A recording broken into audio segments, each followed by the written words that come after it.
Welcome back to our playoff preview, and we've got the real expert of everybody at the American-Statesman, the 45-year vet before he retired, George Breazeale. Welcome back. Thank you. And we've got the king of soul, Danny Davis, now entering the end of his first year after courtship after University of Montana Grizzlies. Woo! That's a fight song, isn't it? Go Grizz. All right. We're going to start right off the bat with who we think is the best Central Texas bet to make it to the state championship and win it. If only one team wins it, George, who would you say of all the teams in this area? Liberty Hill, probably. Why is that? That running game, and apparently they've got a whole crew of animals on both offensive and defensive lines.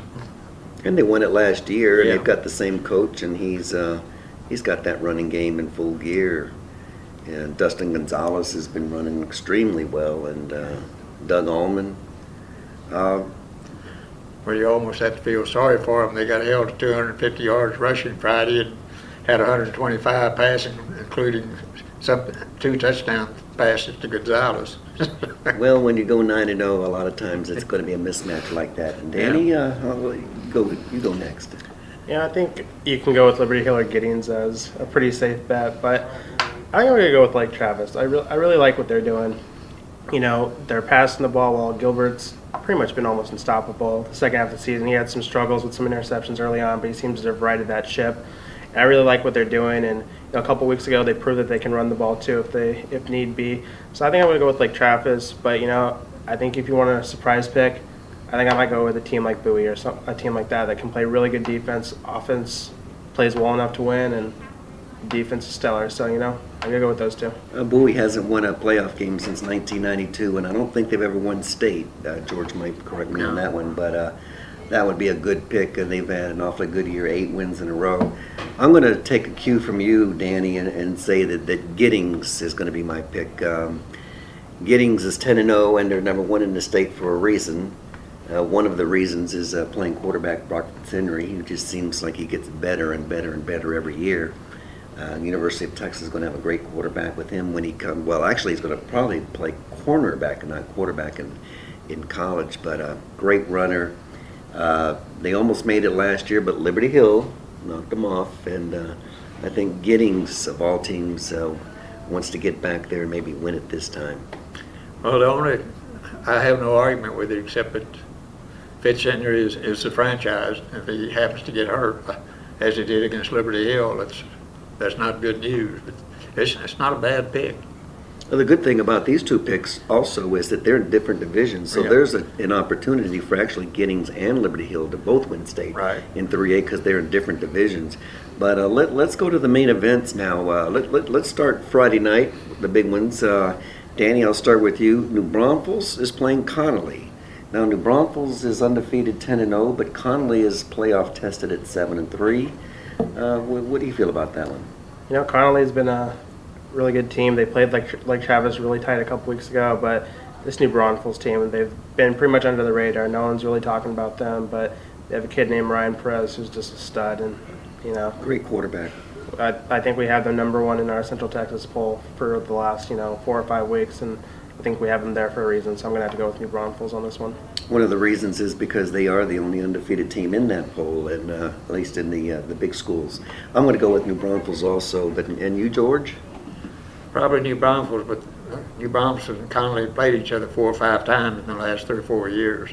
Every one of them has been close, and Connolly has a eerie knack for winning close games. But I'll go with New Braunfels, but it could be very, very close.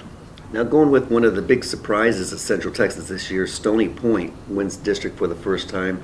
They're going up against Bryan in Brenham, and that's 7:30 p.m. Friday. Let's start with you, George.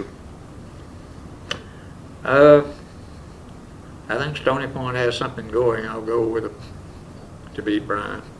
I agree. I'm going to take Stony Point. I don't know much about Bryan, but Stony Point with Craig Cheshire has done a great job this year. Could be a Coach of the Year candidate for us. What do you think of that game? You know, I gotta go with Stony Point too, make it unanimous. Even when Stony Point doesn't play their best, like they did not play their best last week against Westwood, they still found a way to win. So, and get Ryan Nunn, Nick McKissick, those two right there, great 1-2 punch. Here's going to be a tough one to call, and I got a feeling we're going to split on this one. Austin High and Smithson Valley. Austin High's obviously had a good year, but Smithson Valley's 9-1, and they're in the top 10. We'll start with you again, George.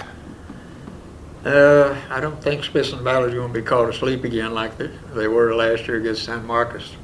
It should be a good ball game, but I'll go with Smithson Valley. Danny?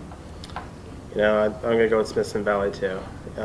Austin High, they have some good weapons over there, but I just think Smithson Valley's a better team in this game. Well, I see the big upset. Austin High, you're going to win. Don't worry about these two guys. They don't always know what they're talking about. Austin High is going to win a playoff game. You watch it. Remember that next week when we're doing this.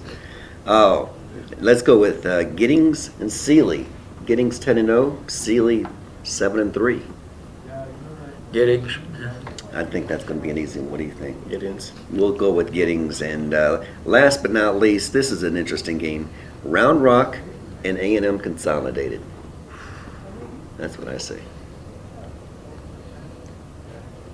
Well, I'm going to think it's going to be Round Rock's week to play pretty well again, so I'll go with Round Rock. I'm going to go with Round Rock, too. I think their running game is just almost untouchable right now. Yeah, I'm going to go with Round Rock. They're essentially playing at home. A&M Consolidated is one of those teams that's been kind of up and down the entire season. So, you know, I just like Round Rock in this game. Marcus Jackson, look for him to have another huge game. That's the big game at the Palace this week, the Round Rock ISD. And hopefully, if your team is in the playoffs, the best of luck to you. And thank you, George, for sitting in with us this week. And Danny, as always, you're solid as a rock, even if you're not that good a singer. But we hope you enjoy the playoffs as much as we will. 6 weeks. This is going to be fun, guys. What do you think? I'm pumped. I'm looking forward to it. There you go.